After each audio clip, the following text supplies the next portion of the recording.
njaluk sangu ya alhamdulillah. Lah dalah, sida ora. Apa piye? Ki apa iki? Heh? Aku koncone Mary. Nek do meri rasa Dalah wis. kabeh. Hah? Ora iki tenan iki lho iki lho Mumpung iki. aku rong lingguh lho. Iza. Piye sida apa ora Mas? Sido. Sida. Sido. Ayo, endi Sido. Mas? Ayo Mas, endi Mas? Ya medeni ya. Ya, terima kasih. Amplop tok. Jan, Mengamplop kok. Ora ya aku ki ora. Ora. Ana isine kuwi Makasih padha ya, kuwi. Mas. Sami-sami. Jan. Niki wae enten melih lho niki. Ada tambahan lagi. Ora maksudnya iki. wis ya. Aku wis. Wis. Wis. Kok le sugeng dalu le niki Pak D request manikmu sik nyekar Mbak Agnesia. Tali asih 500 tak transfer rekening Mbak Agnesia digarap seragenan le sampai jumpa 1 November ultah PKWL klasik ketiga. Nggih, siap nggih. saking Pak D Putra Dikari Gino Bolotiwo niki. Nggih. Pemanikmu itu tadi, Mas. Nggih, memanikmu niki Yang sik nyanyi Mbak Agnes. Mbak Agnes Oh, yang nggih. nyekar. Yang mana dulu niki? Sak menika memanikmu sisan wae. Oh nggih. nggih. Monggo Mbak Agnes. Agnes, Mbak Agnes. Nggih, niku.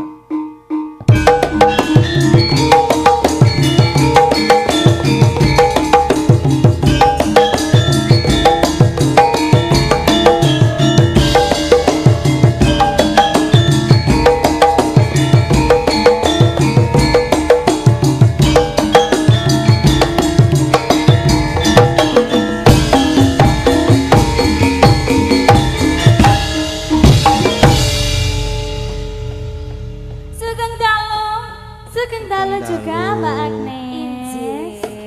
Menika wonten pamundutan saking Pak Putra Dikari menika wau nyuwun memanikmu nggih Mas Kanjeng. Ngono manikmu. Kaya MC ngono lho Mbak, sampeyan iki lek ngomong. Lah iya. Langsung dipun pinangkani kemawon. Langsung mau dipun Nggih. pinangkani. Pemani. Memanikmu. Langsung kemawon nggih. Wih, nek langsung kowe kepiye to? Mawi bawa. Ya ngagem bawa pakai bawa no. Ingkang dawa napa cendak? Yang pendek, nggih. Tak tunggu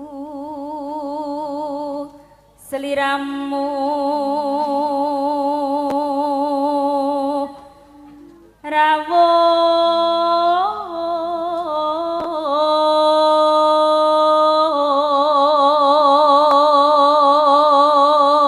rawuh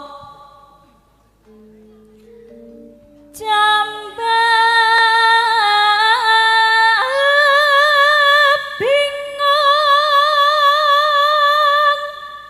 gawe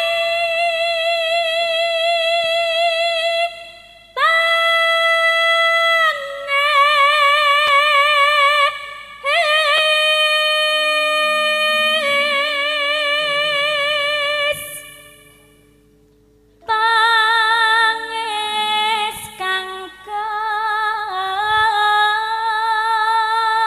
kebak dedonga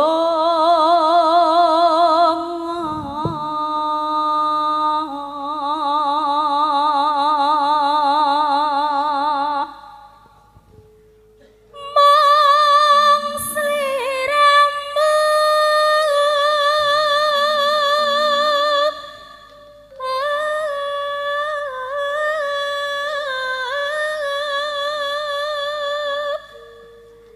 kang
sampun matur sembah nuwun memanik. Sampun matur sembah nuwun.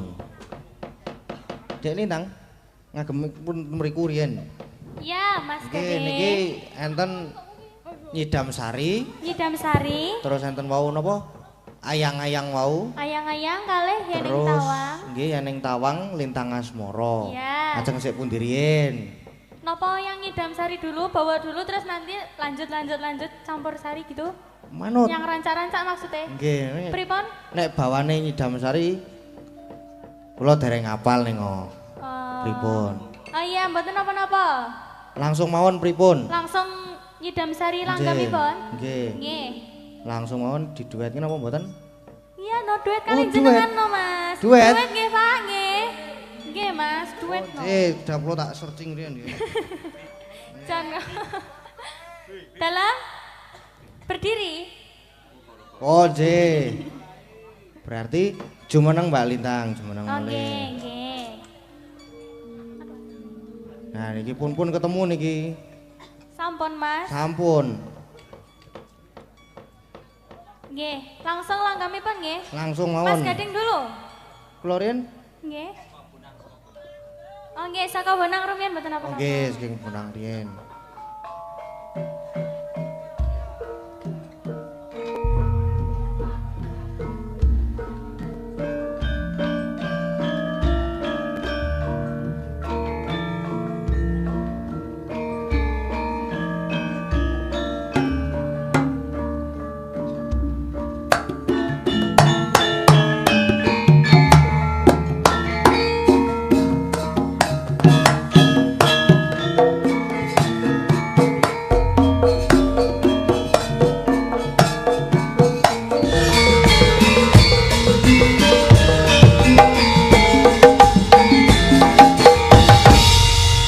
Wah, nek iki romone buanter tenan iki. Buanter tenan, Mas. Ora nututi aku. Tapi enggak apa-apa, penak, Mas. Jos ngene iki. Jos. Heeh. Nyidam Sari sampun. Nyidam Sari sampun terus wau tes enten apa mulih to? Enten Lintang Lintang Asmara Asmara. ayam-ayam. Ayang-ayang terus Kok Yeneng ayam-ayam Tawang. toh, Mas? Hah? Kok ayam-ayam? Ayang-ayang. Ayang kalih Terus wau enten Yeneng Tawang. Terus enten apa mulih nggih? Lintang Asmara. Nggih. Yang Yening Tawang rumiyin apa yang Sik gayeng sing gayeng rumiyin? Nggih. Oh, nggih. Ayang-ayang riyen. rumiyin nggih. napa Nggih, Ajeng. ya napa niku? Ayang-ayang dulu. nggih ayang-ayang riyen mboten napa-napa nderek. Nggih.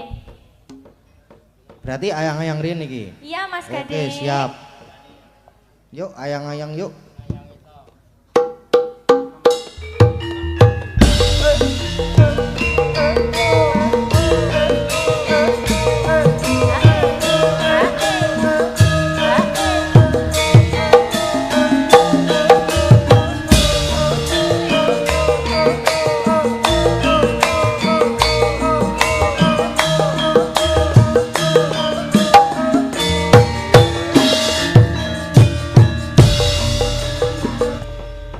Banter tenan iki. Banter tenan, Luwih Mas. banter iki timbangane mau. Iki piro ya, Mas?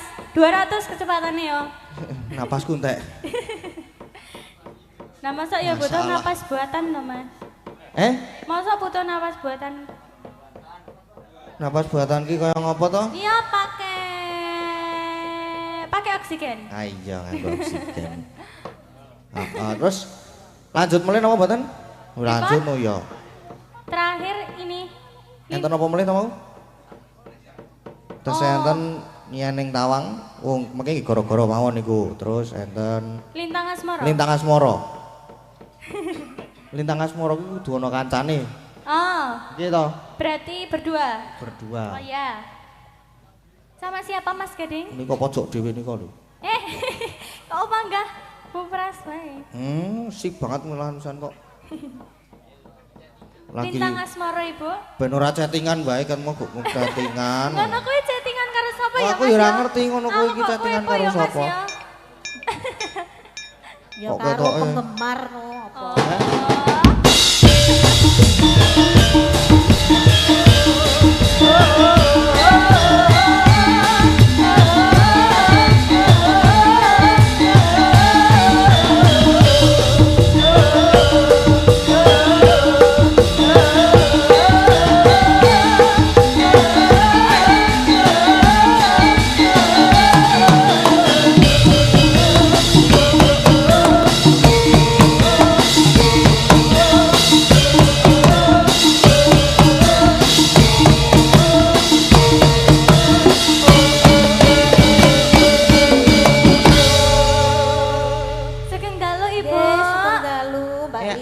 Ibu, Dek. Lan apa? Mbah. Mbah. Mbah. Saking Ojo, dalu.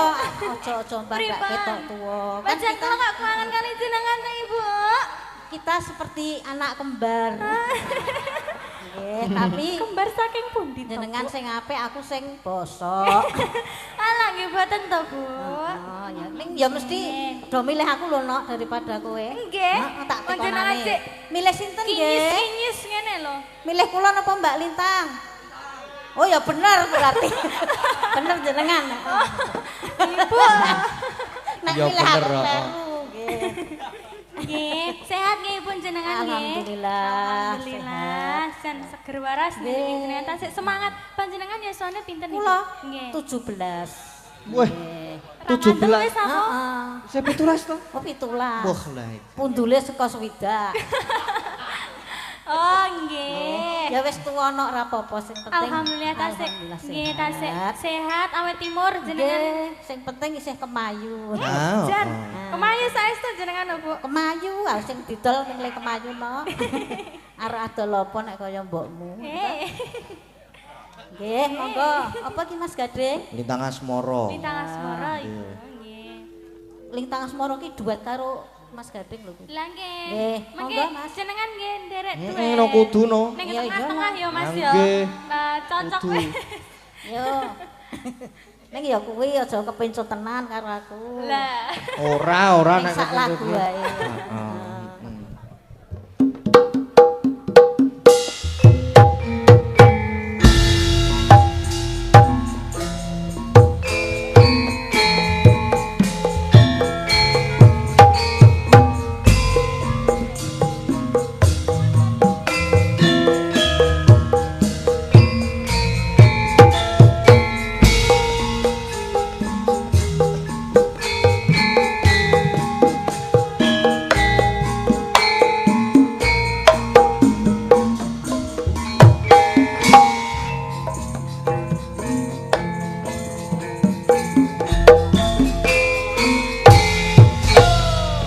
Sampun Mas Ah, Gading. iki mau nggih matur sembah nuwun nggih. Nggih, matur Jangan nuwun melayu sangat tenan. Ibu. Pareng. Nggih. Pun nggih. Nggih. Ora pangerten tetep. Ora aku ora arep pangerten kok aku kok. Nggih, sampun Mas Gading. Nggih menika. Mungkin iki tesih kirang Napa? yeneng tawang nggih. Oh, nggih. Nggih kalih wau enten sik request sak-sake sing penting Mas Gading iso nggih. Mengke gampil dipinangkani Niku wonten ing gara-gara napa? gara-gara Nggih. nggih. Niki nggih. Soale wole limbukan niku gasik Nggih, jam Mas. setengah 11 pun limbukan. Iya. Dadose niki mengke di apa jenenge pamunduran sing dereng dipinangkani diteruske ten gara-gara mele Dik Iya, Lintang. iya Mas Gading. Nggih, mengke soalé niki nggih lakone niku dawa banget niki tesian Nggih. sak dawa-dawane niki. Nggih, Mengke- semangat Mas Gading yang Nggih, matur ganteng. sembah nuwun. Terima kasih Dek Lintang. Heeh. Nak, piye, Pak? Aja digugu ya wis dah bengok-bengok kuwi rasa digugu. Ora. Iki gandeng ya lakone isih dawa tur ya apa jenenge mau le limbukan mau ya rada gasik. Iya. Dadi ya iki neruske lakon sik mengko pamundutan sing durung dipinangkani diteruske dipinangkani ning gre-gre. Ning goro-goro. Heeh ning gara-gara mengko dipinangkani meneh. Diteruske sing durung dipinangkani. Iya mak ngono. Ayo saiki gak adewe neruske lakon sik. Iya mak ayo tak derekke. Tansah marapa-moring sukma. Sukma sinukma winaya ing asepi silim menteleng ing kalbu bambu kaning warana tarlen saking liep-leping ngaluyup pindha pasating sumbana sumusuping rasa jati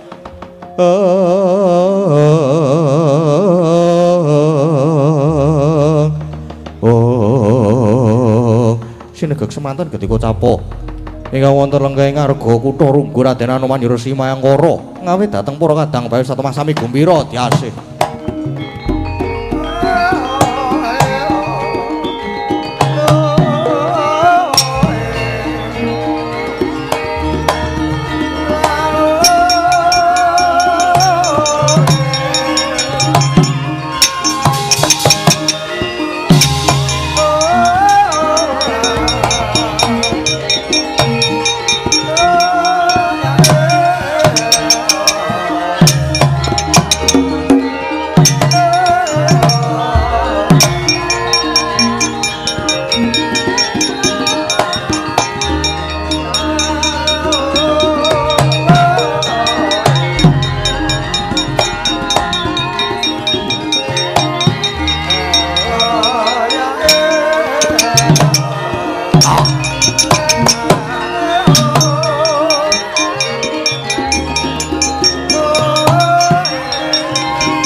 kasil saking jroning praja mapan ing madyaning alaga kundang ing prawadya sawega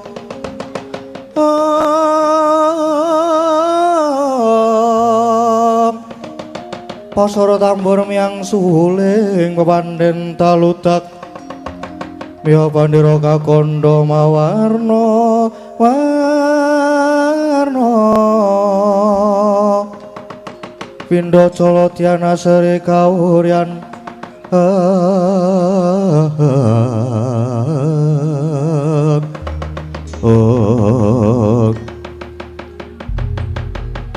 kadangku Anuman Mayangkara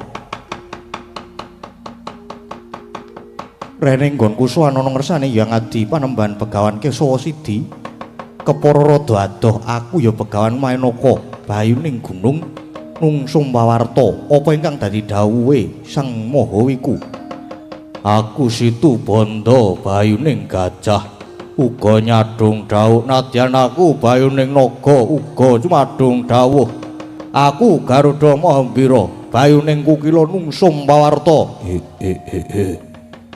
aku ya sowan kepara jagat nanging kurang wijang enggal dawuhna Hanuman kadangku bayu kabeh apa ingkang dadi krenteking ati awake dhewe kabeh wis tak aturke ana ngersane Sang Mahayogi ya Panembahan Begawan Kesawa Sidi ya kuwi nggone awake dhewe nyuwun supaya dituntun ana marganing kasampurnan nanging manut dawuhe pengendikane iki pancen durung titi wancine para kadang bayu minta swarga merga isih akeh jejiban ingkang kudu disangkul ning marcapada iki melu ngisas angkara murka buji candala mula kadang bayu padha sabar dhisik lah bener sing dadi pandugaku awake dhewe pancen durung wancine yen nyuwun disampurnake apa maneh iki kadang bayu kaya durung jangkep merga kadang bayu iku ana 7 iki ingkang durung manunggal ya kuwi Raden Werkudara bayuning Kusuma dadi pangrasaku kaya isih gontang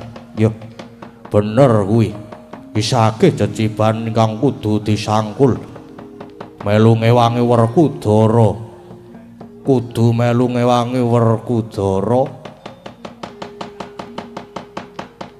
bayuning Kusuma nggone memayu hayuning bawana ngreksa kayuananing jagat raya ya Hanuman lah banjur piye sing dadi dawuhe Sang Mahawiku para kadang bayu malah iki mau Sang Mahawiku dawuh marang kadang bayu supaya mudhana lengkahe ngarga Kutha Runggu iki merga manut pengendikane Kutha Runggu kene bakal ketekan dayoh nanging dayoh iki mung bakal mbebudhek banyu bening para kadang bayu wis keparingan purba asisa supaya mbalekake utawa nrenggalani lan saka pandugaku tamu iki mesti ora mung ijen nanging nganti wadyabala gelar sepapan yen pancen mengkono prayogane ayo dipethuke wis ora sah kesuwen ayo enggal dipethuke sekirane gawe geger diadepi bareng-bareng.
sithik prawiring jurit majeng ing rananggana mingisaken sangkala titik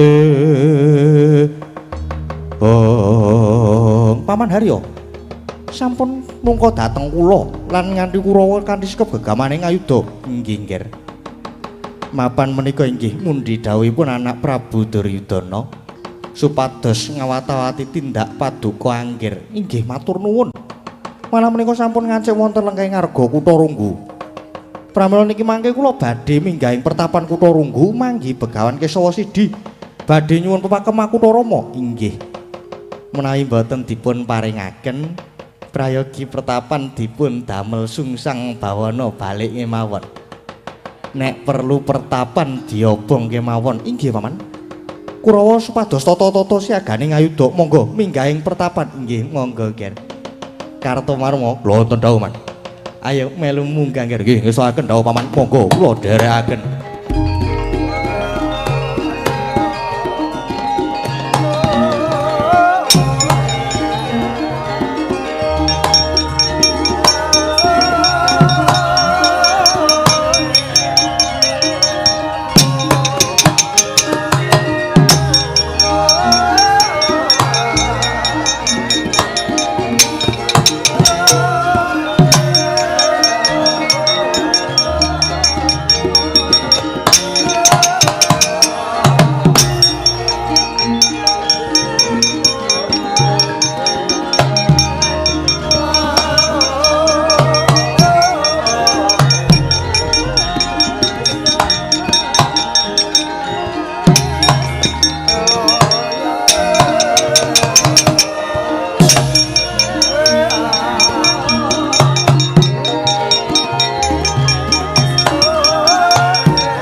Triku ngulung wangrempak urutha kula reka kiri rangono gawe gelar Paman Haryo nembe badhe minggahing pertapan iki malah wonten wujuding Wanara Seta nyegat lampah kula inggih nggih mboten namung wujuding kethek ning werna-werna. Nawa sajahe cantri pancen wujude kewan-kewan wan. Ning yo ana butane barang wae ning sajahe do isa tata jalma niku wan. Iya, Dur. Anggir Karna prayogi dipun takoni mawon. Nggih, Paman. Mengko dhisik lagi wae arep munggah ana pertapan iki ana wujude kewan werna-werna malah sing ngarep dhewe iki wujude kethek putih. Ayo, yen pancen kowe padha bisa tata jalma Lan yen pancen duwe jeneng gageng aku jagat Dewa Brara. Ngabari karo aku sak kanca sak gelemmu dhewe. Nadyan aku kabeh wujude kewan nanging bisa tata jalma. Weh lah dalah. Bisa tata jalma yen ngono kowe duwe jeneng. Sapa aranmu? Nadyan wujudku wanara. Nanging iki ora mung kethek sembarangan. Takon marang aku Raden Senggana Anoman. Aku Dedya Jajalreka, aku Gajah Situbanda. Lan sing mabur kae mau Garuda Mahambira. Nite saka agemanmu cara nalindra ratu ngendi sapa jejulukanmu? Ditepungke wae. Aku nata ing ngawangga Prabu Karna Basusena. Aku Patih Ngastina, ya iki Patih Harya Sengkuni. Oh. Ya aku wis tau krungu kondangmu, aku wis tau ngerti kondangmu. Ana parigawe apa dene padha tumeka ning Arga Kutharunggu kene? Anoman. Jaring pertapan Kutharunggu kene bakal mudhune Wahyu Pakemah Kutarama. Ingkang saiki diasta dening Begawan Kesawa Sidi. Lan mbok menawa kowe ingkang dadi cantrike Dasar Keparanyata. Aku sak sedulur iki siswane Sang Mahayogi. Lah yen ngono, ayo kowe saiki sumingira. Aku bakal sak pejagong lawan Begawan Kesawa Sidi. Nyuwun wahyu Makutarama kuwi. Narpati Basukarna, piye? Aja gumampang, merga pepakem Makutarama kuwi ora sadengah diwedharake. Mongko tekadmu ing kene nganti wadyabala gelar sepapan, tegese kowe mung arep bebutek banyu bening. Apa meneh nganti Kurawa, mongko Kurawa wis kondang ambek angkara murka. Mula kowe bali yo wae lah dalah. Gampange kowe ngalang-alangi Paman Harya. Kurawa mang dawuh nyingkirke kewan-kewan iki. Inggih, nggih. Kurawa, ayo do nyambut kae iki sing wangsulan kok mung wong siji ya. Kurawa, ayo do nyambut gawe lenggaske coklo kendarate niku. Wah iki gawean meneh.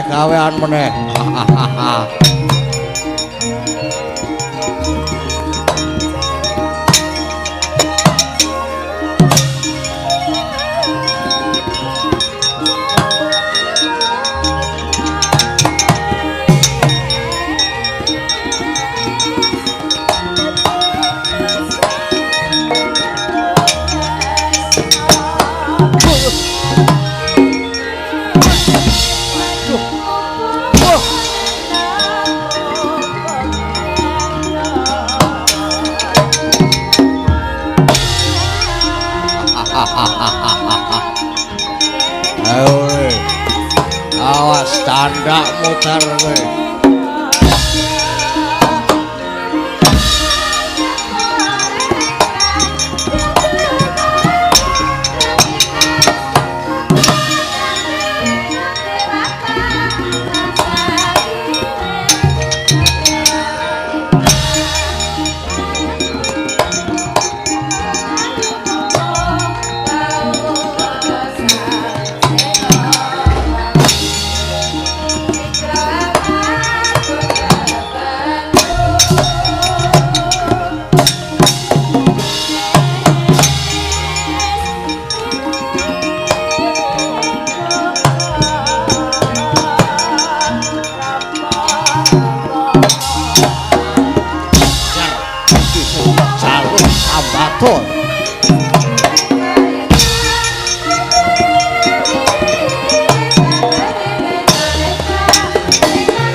Waduh.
Pecah sirahmu.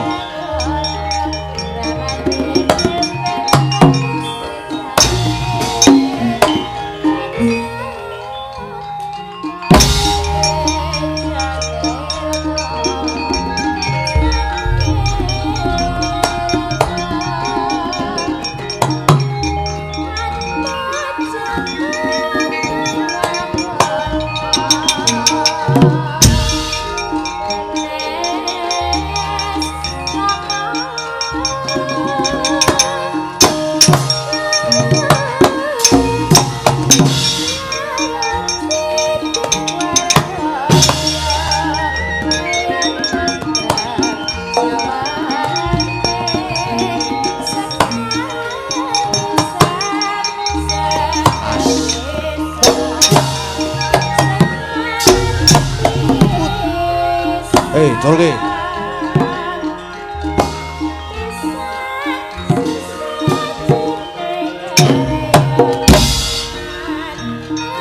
Ayo, atuh godoh. Ayo.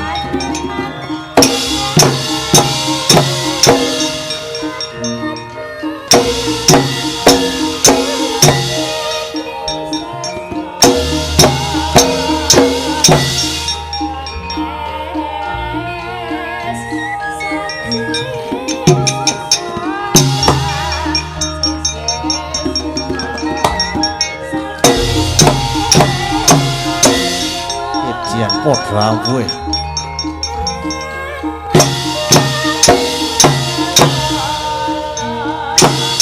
Waduh.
Kurawa bubar maut mungso Anoman.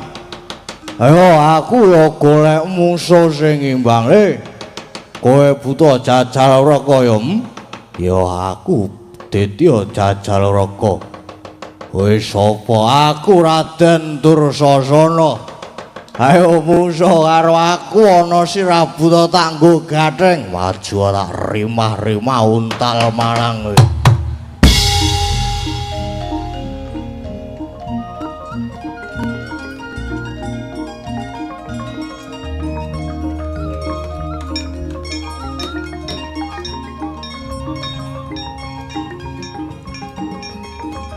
Wah, rada medeni. Aduh.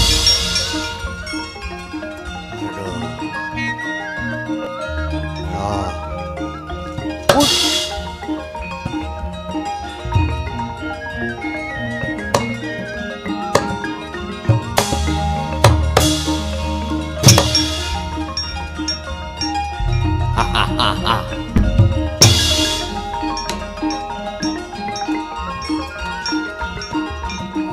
Mas. Wuh. Wuh.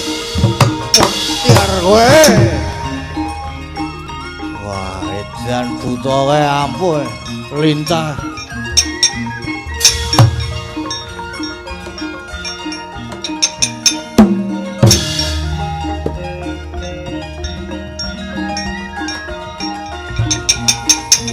Wuh.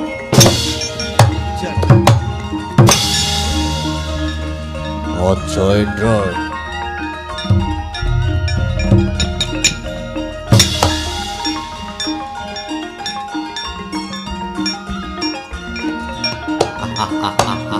Waduh meteni. Oh. Terpus. Wah, rumpul motor ini. Wah.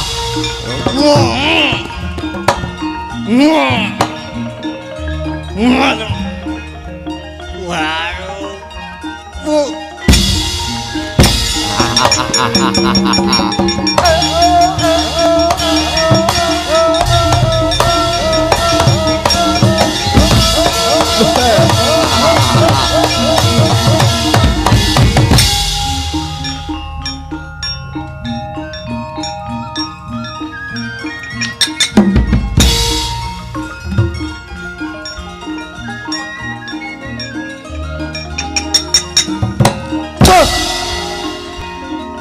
Waduh, waduh, waduh, waduh, ejian apa tadi?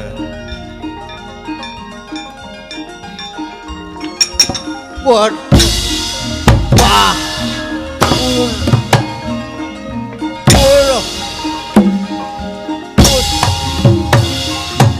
wah.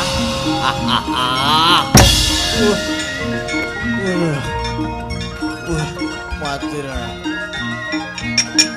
Woi, wah.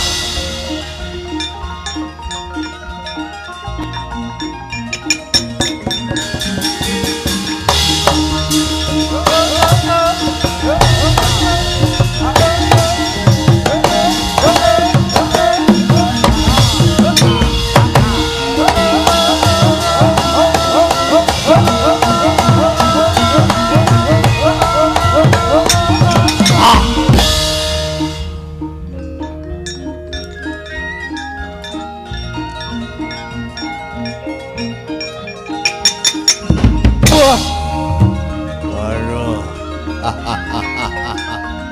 Ya, padha kowe.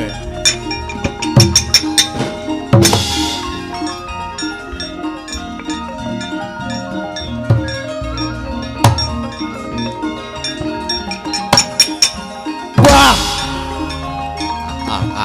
Jar ora rubuh. Oh ya.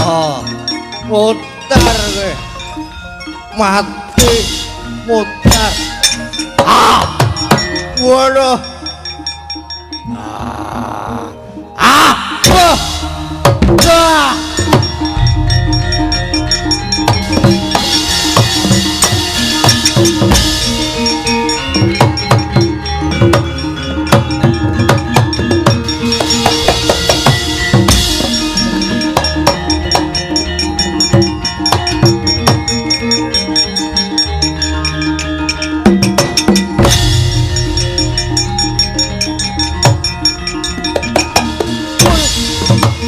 Ya.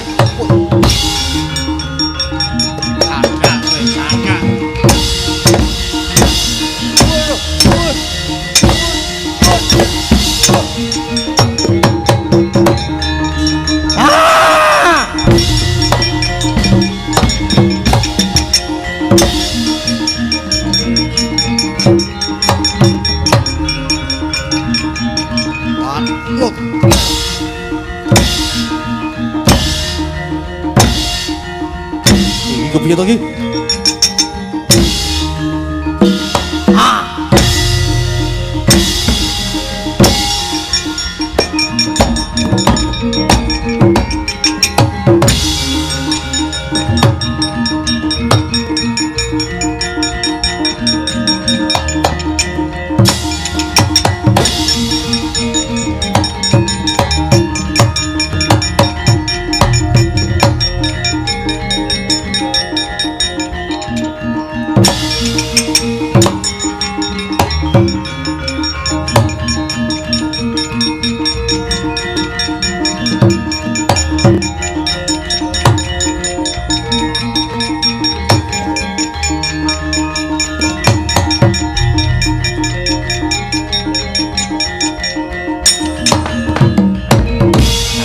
Pripun niki nggih?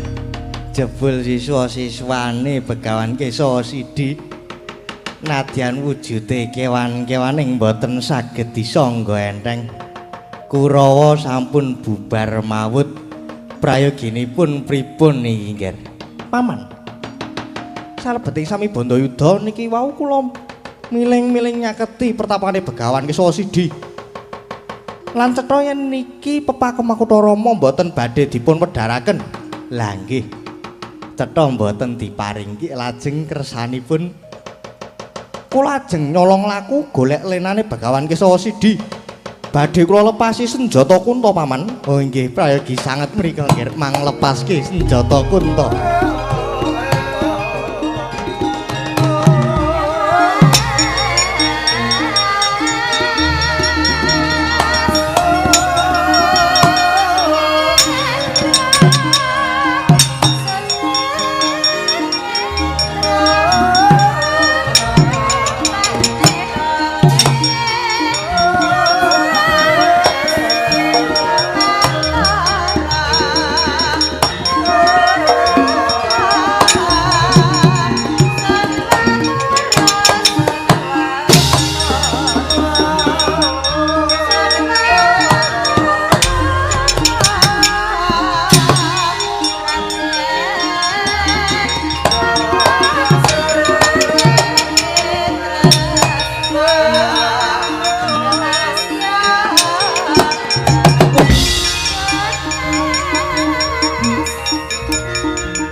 Dewa Bathara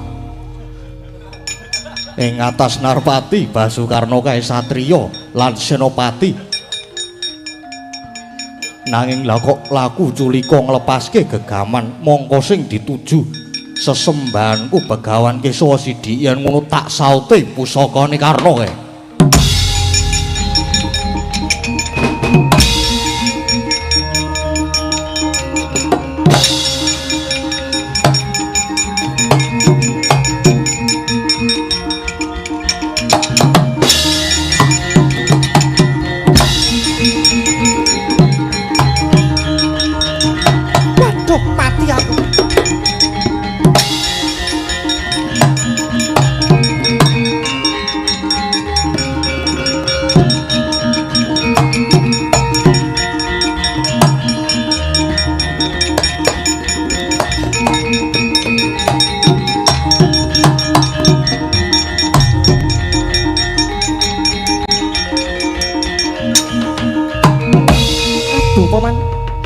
Pusaka kula senjata Kunta malah disaut Anoman pindha dipun lolosi otot bebayu kula. Mongko menika pusaka ampuh paringanipun dewa Paman. Aduh nggih. Lajeng kados pundi menapa mundur mawon Paman? Kula mangdawi mundur. Kula ten mriki mawon taunana windanana kula dereng ajeng wangsul. Yen dereng wangsul pusaka kula senjata Kunta.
genti kang cinarita sarenging lampah ing sawetaning negari sing glawura wonten asramaning pendhita winastan Pertapan Desana kinarya pertapane sak raja pandhita peparap Begawan Wibisana karana sutaning galih kaya wis rumaos sungkan dateng eden-edening Marcapada labet kapegatan sing pepunden kang wis ngruwini nyuwarga ing Guruloka Surya Pandara Ratri Astining galih parikedah sumusul dhateng kamuksaning Sang Prabu Ramawijaya. Kaya mangkono sigra Amurwani kang pandulu sedyaning kayunarsa awengkas hawa nafsu patang perkawis ingkang mapan ing angganing kocap. Dados sekala ana cahya mijil saking jagating Dyang Wibisana nanging ilanging cahya dadya wujud sipat titahing Bathara kagiat kadurwekasan Sang Begawan Wibisana dadya jugar semedine.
Tata kadwisaya Indraksasara Maruta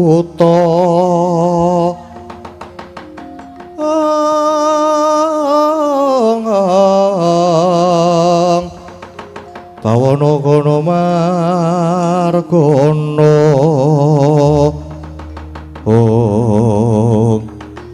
gawe jugar nggonku patrap semedi temah dadi gragapan rasaku iki kok ana sipating titahing Bathara kang mijil saka anggaku. Ana cahya patang perkara sapa kowe? Oh kula pun angkara, kula menika yekti kadang paduka nunggil sajuka dhateng angga paduka. Mangku cahya abang pramila paduka gampil. Ndawaken deduka tuwin gampil kebranang. Menika awit saking pakarti kula. Kula ugi kadang paduka nunggil sajuka ing angga paduka nami kula pun Ludra mangku cahya ireng pramila paduka gadah raos luwe kepengin dahar ngunjuk menika wakarti kula.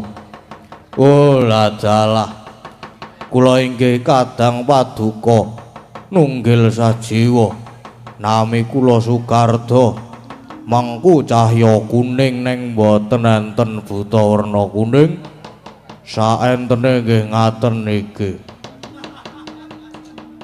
pramila paduka gadah pepinginan ngadi sarira ngadi busana remenulah asmara menika saking makarti kula nadyan kula ugi kadang paduka mengku cahya seta nami kula pun Nuraga pramila paduka gadah musik tumindak suci remen olah manembah jati. Oh, dadi kowe kabeh kadangku catur warna.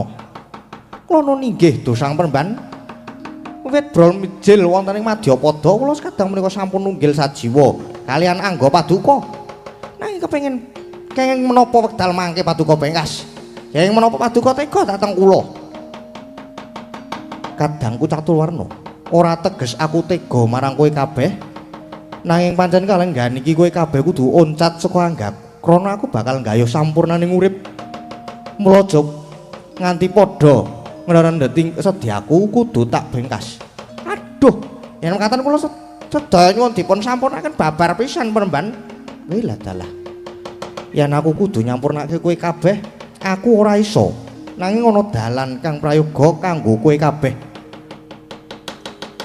Mlaku wong ngerengetan bener mengko yen ketemu satriya bagus ngaku satriya Madukara kekasih Raden Arjuna ya Raden Janaka kowe kabeh padha njaluka sampurna lan tak lilani supaya manitis marang satriya iku. Oh inggih matur sembah nuwun sanget. Yen ngaten sewang-sewangan nyuwun pamit penemban nyuwun pamit ingkang padha surti ati-ati.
there.